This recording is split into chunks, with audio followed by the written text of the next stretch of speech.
সুরুপাস food ক্লাবে সবাইকে স্বাগত জানিয়ে দেখো লাউ শাক চচ্চড়ি করে দেখাবো।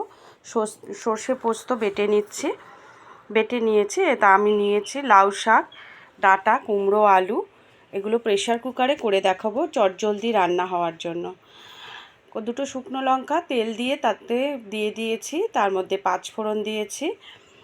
এবারে সবজিগুলোকে ছেড়ে দিলাম, শাকটা কিন্তু দিইনি, কুমড়ো, আলু আর ডাঁটা। সেগুলোকে ভালো করে নেড়ে নিচ্ছি। ওর মধ্যে একটু ঝিঙে দিয়েছি।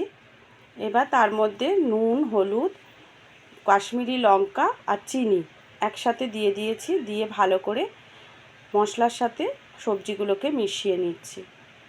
ভালো করে নেড়ে নিতে হবে। সবজিগুলো ভালো করে নেড়ে নিয়েছি। এবার শাকগুলো এরপর দেব। দিয়ে এবার শাকের সাথেও সবজিগুলোকে একসাথে সব মিশিয়ে নেব। ভালো করে মিশিয়ে নিতে হবে।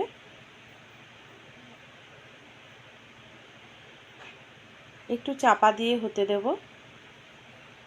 তারপরে দেখো কীরকম মজে গেছে শাকটা। এরপর ওর মধ্যে সর্ষে পোস্ত বাটাটা দিয়ে দিলাম। তারপর সব একসাথে অল্প সামান্য জল দিয়ে বন্ধ করে দিলাম। বেশি জল কিন্তু এতে দেবে না।